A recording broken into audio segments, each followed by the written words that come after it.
Hello, and welcome to my YouTube channel, Reading Little Blue Books Out Loud While Stoned. Today, we're going to start Little Blue Book number 124, and it is titled, The Theory of Reincarnation Explained, written by H.M. Tichenor. Now, just a reminder, all of these books are written in the 1920s. Pardon me. So the knowledge contained, the wording and phrasing, the ideas are all going to be of the early part of the last century. So, this is Little Blue Book number 124. And I've just noticed in the inside page, you'll see at the top, there, it says 10-cent pocket. 10-cent pocket series number 124. So these are also known as the 10-cent pocket series, not just Little Blue Books. But anyway, here we go. We're going to start The Theory of Reincarnation, written by Henry M. Tichenor. Little Blue Book number 124. The Theory of Reincarnation. The belief in reincarnation, the transmigration of the soul, forms the basis of the earliest beliefs, as well as the ancient schools of philosophy. The Greek philosopher Pherecydes taught it, and Pythagoras, Ambrosides, Plato, Virgil, and Ovid embraced it in their philosophies. It is found in Jewish literature, in the Talmud, in the writings of Philo, and is definitely proclaimed in the Kabbalah, the system of Jewish theosophy that even permeated the Christian faith in the Middle Ages. It was accepted by Giordano Bruno and tested with respect, if not with full acceptance, by Goethe, Kant, Lessing, Hume, Schopenhauer, and many others of the Western school of science and philosophy.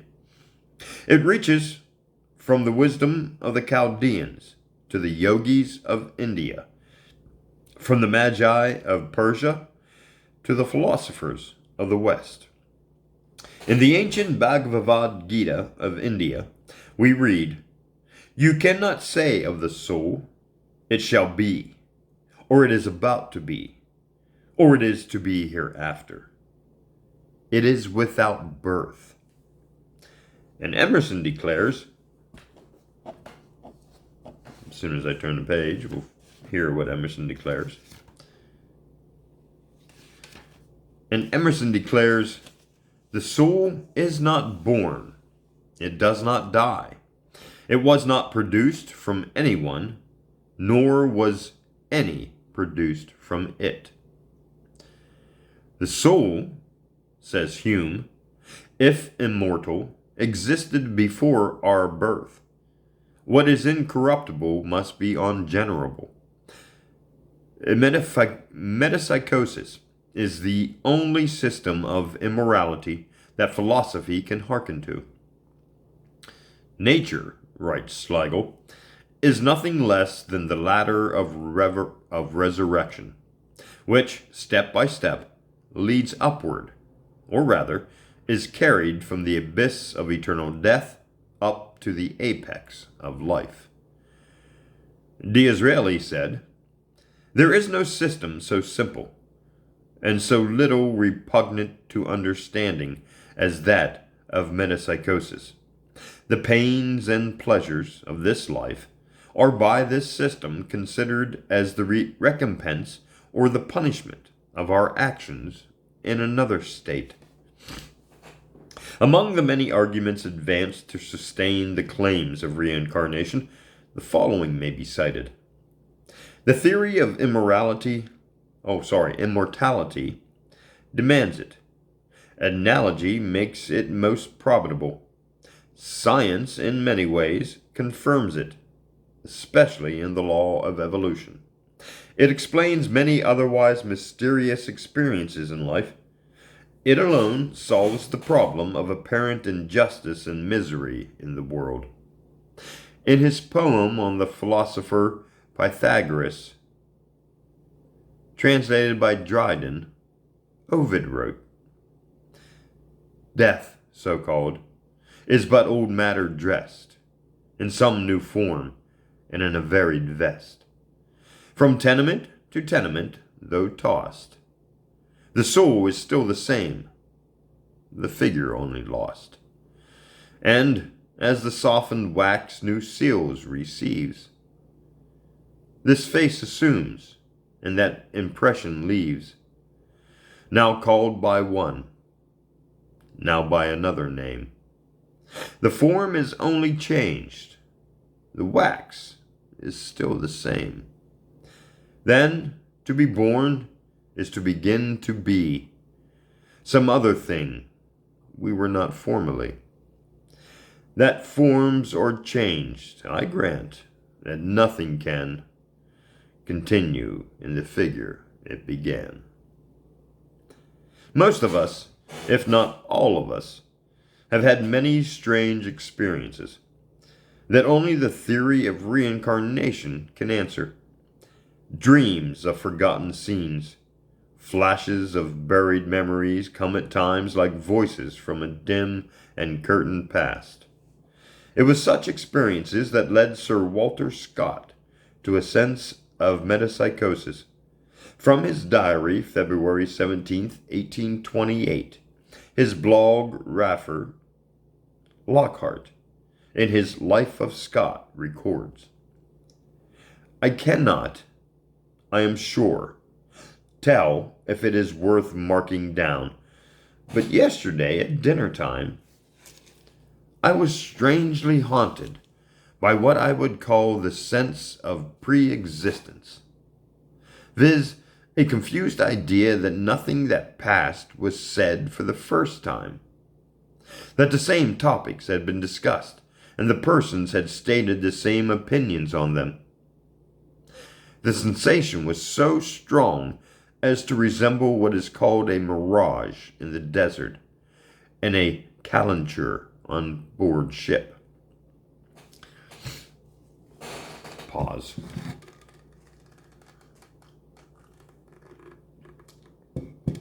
In his romance of Guy Manning, Scott had, years previous, dealt upon the same subject in the words spoken by Henry Bertram. "Why is it that some scenes awaken thoughts which belong, as it were, to dreams of early and shadowy recollections, such as old Brahmin ideas would have ascribed to a state of previous existence? How often do we find ourselves in society which we have never before met, and yet feel impressed with a mysterious and ill-defined consciousness that neither the scene, nor the speaker, nor the subject are entirely new. Nay, feel as if we could anticipate that part of the conversation which has not yet taken place. These mysterious experiences, known to a greater or lesser degree by many, are described by Bulwer Lytton as that strange kind of inner and spiritual memory which often recalls to us places and persons who we have never seen before, and which Platonists would resolve to be the unquenched and struggling consciousness of a former life." And again he says, "How strange is it that at times a feeling comes over us as we gaze upon certain places, which associates the scene either with some dim remembered and dreamlike image of the past, or with a prophetic omen of the future." Godolphin? I have no idea what that means, but it says Godolphin in parentheses. The poet Poe writes in Eureka, "We walk about amid the destinies of our world existence, accompanied by dim but ever-present memories of a destiny more vast, very distant in the bygone time. We live out a youth peculiarly haunted by such dreams, yet never mistaking them for dreams. As memories, we know them. During our youth, the distinctiveness is too clear to deceive us even for a moment. But the doubt of manhood dispels these feelings as illusions. In Lord Lindsay's letters, in which a description of the valley of Kadisha is given, we read, "We saw the river Kadisha descending from Lebanon. The whole scene bore that strange and shadowy resemblance of the wondrous landscape in Kabbalah Khan that one so often feels in actual life, when the whole scene round you appears to be reacting after a long turning of the page, after a long interval. Your friends, sealed in the same juxtaposition, the subjects of conversation the same, and shifting with the same dreamlike ease that you remember at some remote and indefinite period of pre-existence." Pause.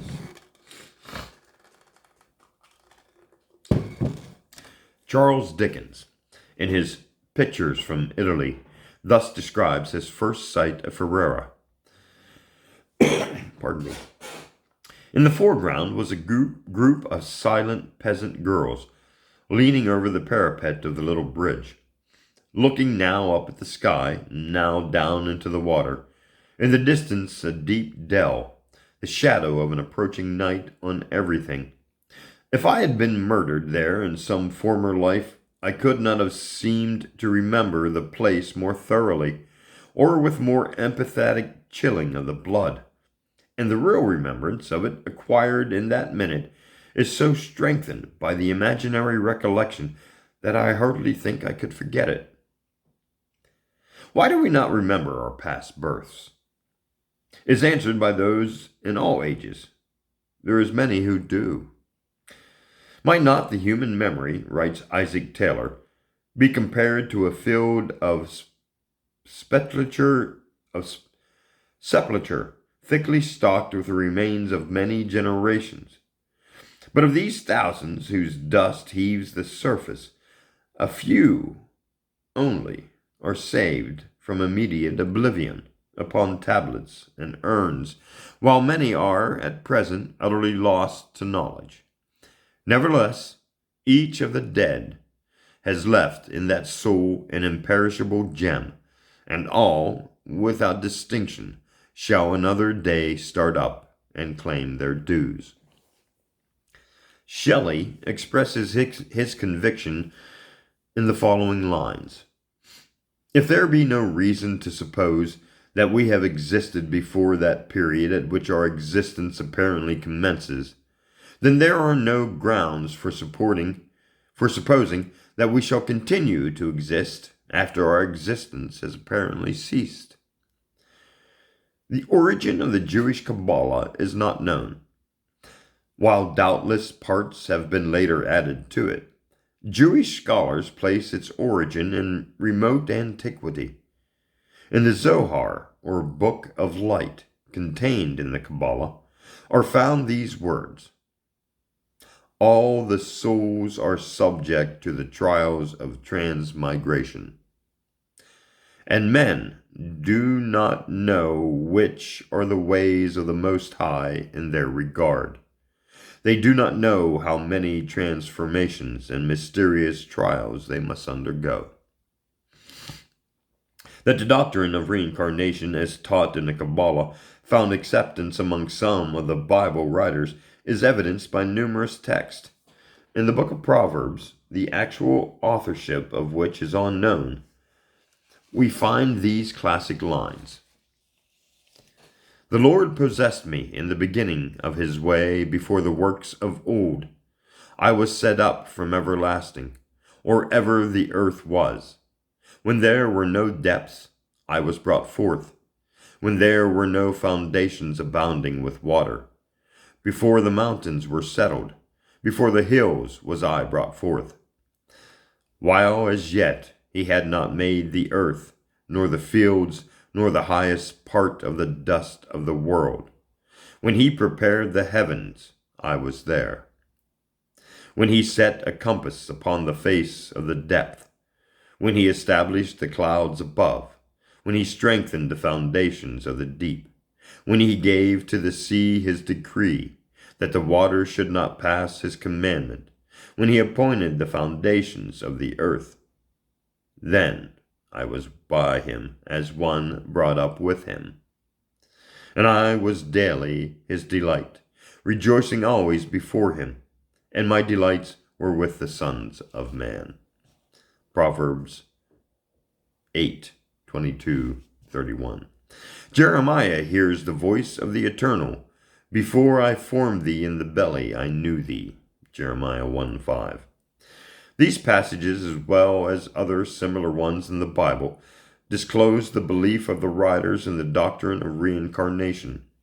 It might be here mentioned that Jesus is reputed to have declared John the Baptist to be the reincarnation of Elijah.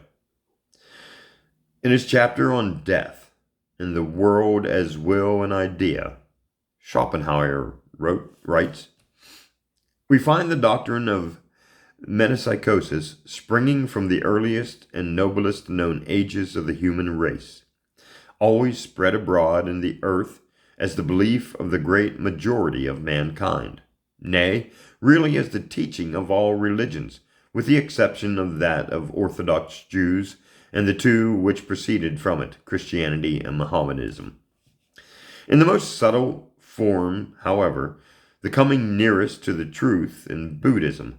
Accordingly, while Christians console themselves with the thought of meeting again in another world in which one regains one's complete personality and knows oneself at once, in those other religions, the meeting again is going on now, only incognito.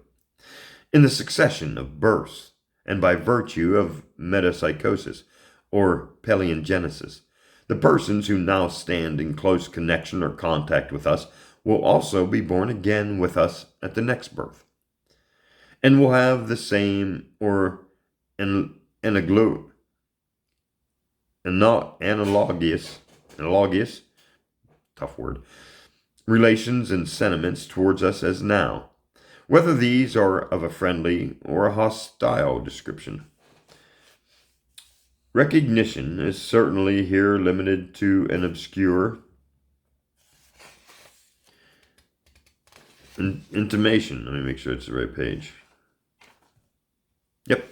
Obscure intimation, a resonance, which cannot be brought to distinct consciousness, and refers to an infinitely distant time. With the exception, however, of Buddha himself, who was the prerogative of distinctly knowing his own earlier births and those of others, as this is described in the Jataka. But, in fact, if at a favorable moment one contemplates in a purely objective manner the action of men in reality, the intuitive conviction is forced upon one that it not only is and remains constantly the same, according to the Platonic idea, but also that the present generation, it is true, inner nature is precisely and substantially identical with every generation that has been before it. The belief in metempsychosis presents itself as the natural conviction of man whenever he reflects at all in the unprejudiced manner. It would really seem to be that which Kant falsely asserts as his three pretended ideas of the reason: a philosopheme natural to human reasoning, which proceeds from its forms, and when it is not found, it must have been displaced by positive religious doctrines coming from a different source. Thus does Schopenhauer proclaim that the doctrine of reincarnation is the natural belief of man, until it has been displaced by positive religious doctrines, coming not from nature, but from a different source. He continues, I have also remarked that it is at once obvious to everyone who hears of it for the first time. Let anyone only observe how earnestly Lessing defends it in the last 7 paragraphs of his Erschheisung des Menschengeschlechts. Must be German. Lichtenberg also says in his Selbstcharakteristik Man, 23 letters, gotta be. I cannot get rid of the thought that I died before I was born. Even the excessively empirical Hume says in his skeptical essay on immortality, the metapsychosis is therefore the only system of this kind that philosophy can hearken to.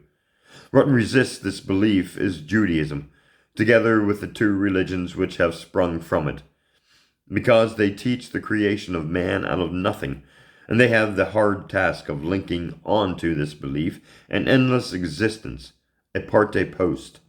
They certainly have succeeded, with fire and sword, in driving out of Europe the part of Asia, that consoling primitive belief of mankind. It is still doubtful for how long, yet how difficult this was, it's shown by the oldest church histories. Most of the heretics were attached to this belief. Johann Gottfried von Herder, known as one of the profound and influential German scholars of the latter part of the 18th century, in his Dialogues on Metapsychosis, puts the following words in the mouth of one of 2 friends carrying on a discussion. Pardon me.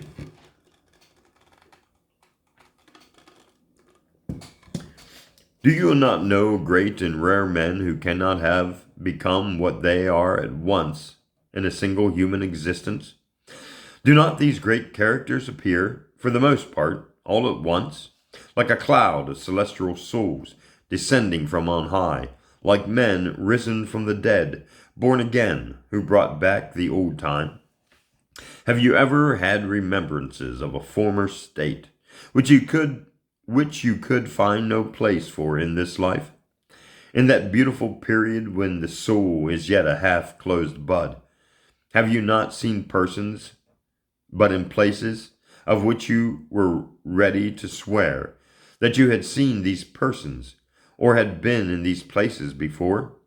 And yet, it could not have been in this life. The most sublime moments, the highest thoughts, are from that source.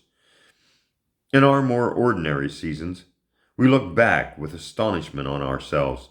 We do not comprehend ourselves.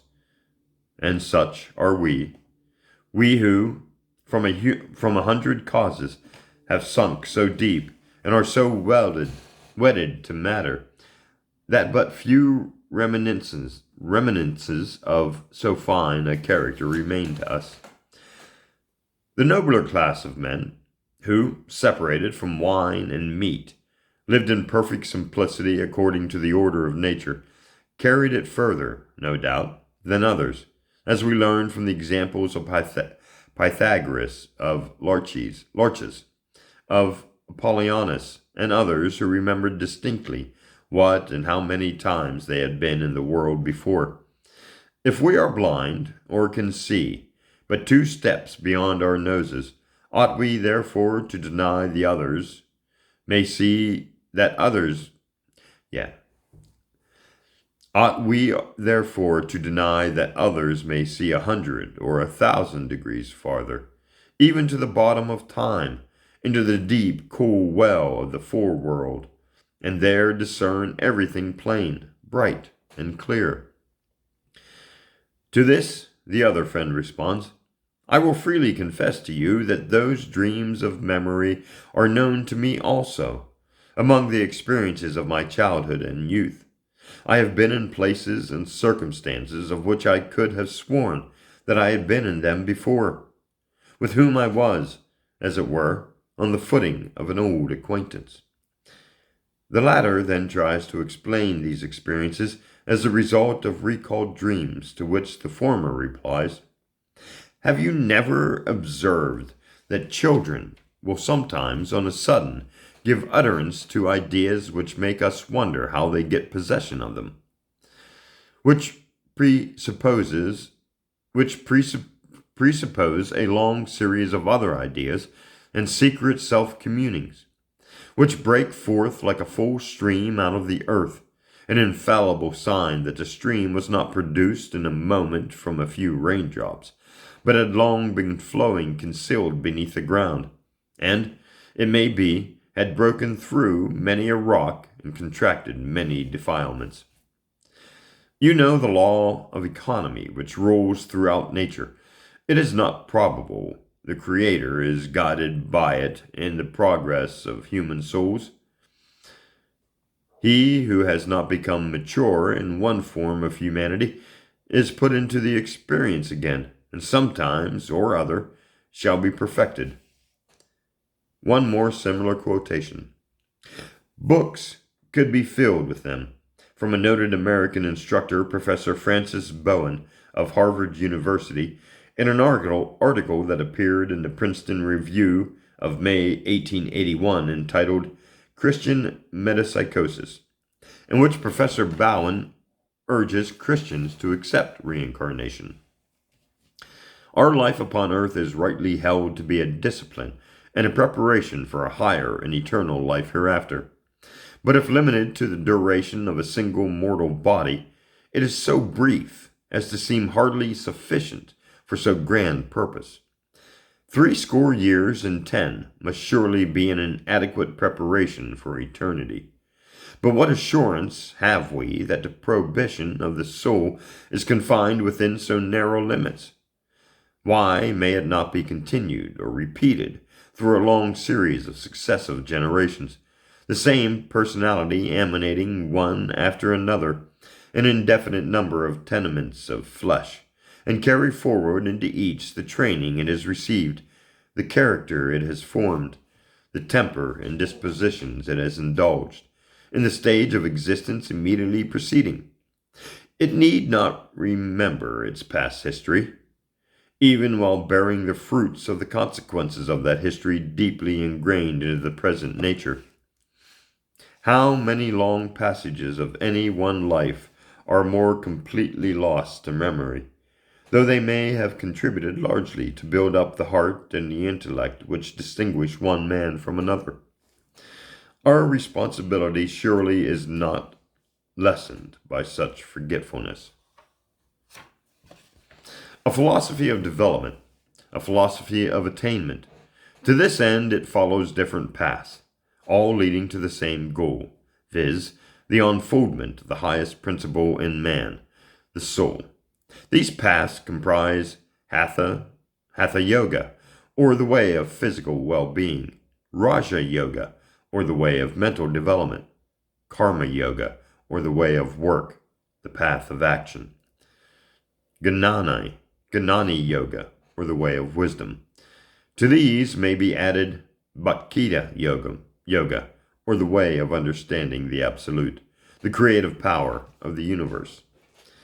The yogi philosophy teaches that man is composed of 7 principles, which are set forth as follows: the physical body, the astral body, prana, or vital force, the instinctive mind, the intellect, the spiritual mind, and spirit. Pardon me. The physical body is the lowest and crudest manifestation of life, yet it is the abiding place of the highest, the spirit, which is the first to be, but the last to be made manifest. As the abiding place of the spirit, the physical body should receive the most intelligent attention and care. It should be kept in good health. Hatha Yoga teaches you how to be well instead of sick. Its teachings are invaluable to those seeking physical well-being. The yogi philosophy not only teaches that the physical body is built up of cells, as recognized by modern biologists, but also that these cells are minute intelligences, intelligently performing their work. This is illustrated in the manner in which nourishment is extracted from the blood in the process of digestion and assimilation of food, in the healing of wounds, the repair work constantly going on in the body, and many other examples known to biologists. The astral body is the counterpart of the physical body, but of a finer grade of matter. It is the body in which the soul leaves the physical body at death. Both the physical body and the astral body return to the elements. Prana is a Sanskrit word, the nearest English translation of which can be absolute energy. It is what the Western school terms vital force. It is found in all life, from the lowest plant life to man. Prana is the life force that we extract from the air we breathe, the water we drink, and the food we eat. It is the life of the body. The instinctive mind is the first and lowest manifestation of the mind. It is recognized by the Western psychologist as the subjective or subconscious mind. It appears in all life, in the animal, plant, and even mineral kingdoms. The bodily organs are under control of the instinctive or subconscious mind. This principle of mind carries on the processes of digestion, assimilation, elimination, circulation of the blood, repair work of the body, and many other activities, all without the aid or consciousness of the intellect or conscious mind. And I think we'll stop there. And this is the end of part 1 of Little Blue Book number 124, titled The Theory of Reincarnation Explained, written by H.M. Tichenor. Thanks for listening, and join me in